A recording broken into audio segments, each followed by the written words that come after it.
Selanjutnya adalah materi time series analysis atau analisa runtun waktu.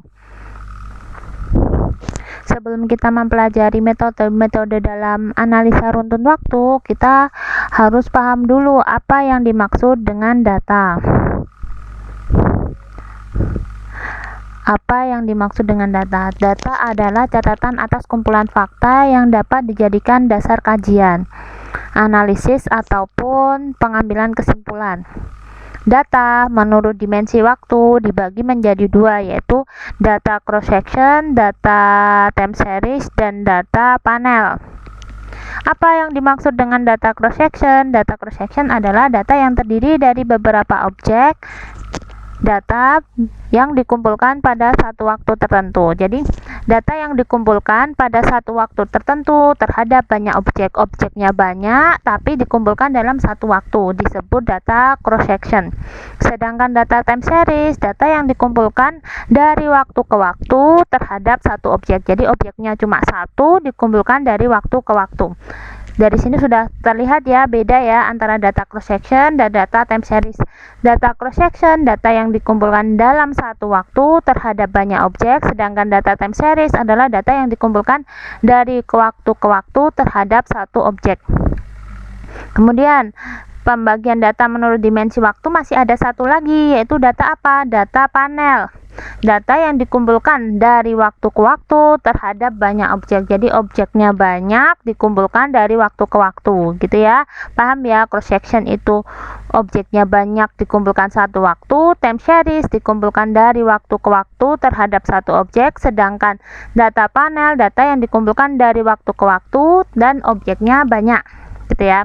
Agar lebih paham lagi, sini saya tampilkan contoh-contohnya, gitu ya. Di tabel pertama, karakteristik mahasiswa semester 2 tahun 2019 ini ya. Pengumpulan waktunya ada berapa waktu di sini? Cuma ada satu waktu, yaitu semester 2 tahun 2019. Tahun 2019. Sedangkan banyaknya objek berapa di sini? Banyaknya objek ada 500 mahasiswa. Ada 500 mahasiswa semester 2. 500 mahasiswa semester 2, waktunya tahun 2019. Jadi dikumpulkan dalam satu waktu terhadap banyak objek. Contoh pertama ini merupakan contoh data cross section. Untuk selanjutnya di sini, lihat. Di sini adalah tabel data anggaran belanja dari SMA-A. Jadi tabel anggaran belanja dari SMA-A dari waktu ke waktu. Waktunya dari mulai kapan ini? Dari 1989 sampai dengan 2018. Berarti ini runtun waktu ya, runtun waktu dikumpulkan dari waktu ke waktu, yaitu dari 1989 sampai 2018. Objeknya apa? Objeknya apakah lebih dari satu? Objeknya adalah anggaran belanja SMA-A, gitu ya. Jadi terhadap satu SMA saja. Kemudian di tabel dengan border kuning ini apa? Contoh dari data yang mana di sini? Di sini adalah karakteristik lulusan SMA. Dilihat dari nama SMA-nya terdiri lebih dari satu. Di sini ada titik-titik, berarti mungkin lebih dari 3. Di sini ada yang ditampilkan cuma SMA 21, SMA 3, dan SMA 7. Karakteristik lulusan siswa dari seluruh SMA, gitu ya. Dari seluruh SMA. Dari waktunya, pengumpulan waktunya apakah cuma ada satu? Ternyata dari waktu ke waktu, dari 2012 sampai dengan 2016, gitu ya. Berarti ini contoh data apa? Data panel, data yang dikumpulkan dari waktu ke waktu terhadap banyak objek, gitu ya. Paham ya? Kalau masih belum paham, ini ada contoh lagi.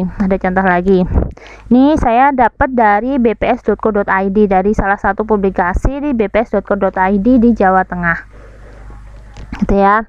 Jumlah wisata mancanegara yang berkunjung ke Jawa Tengah dari mulai 2018 sampai 2020. Berarti ada runtun waktunya ya di sini. dikumpulkan dari waktu ke waktu, yaitu dari tahun kapan? Dari 2018, 2019 sampai 2020. Apakah objeknya cuma satu? Objek datanya apakah cuma satu?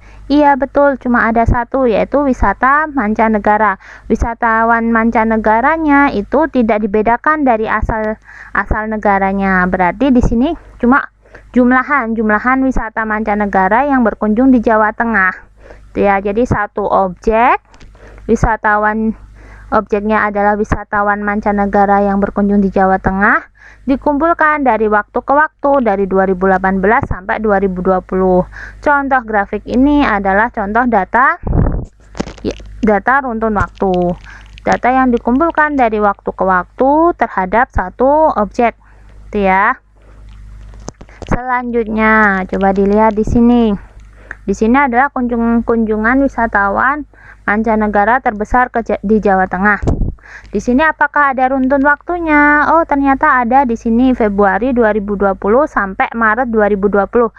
Walaupun cuma ada 2 bulan, tetapi pengumpulannya juga tetap dianggap terdapat runtun waktunya gitu ya.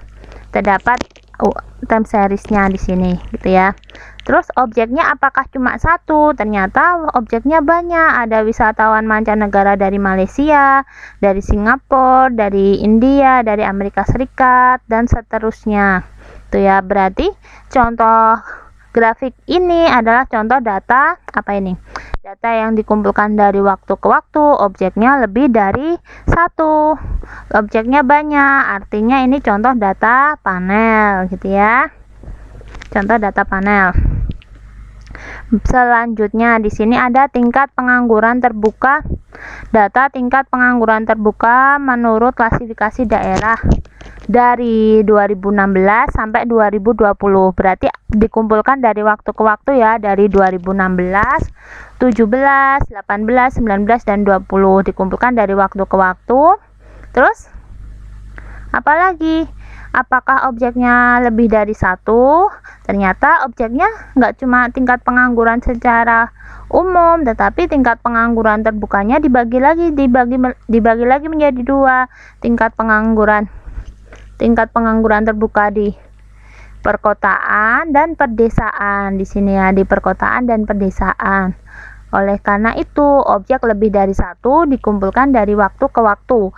Grafik ini merupakan contoh data panel lagi gitu ya.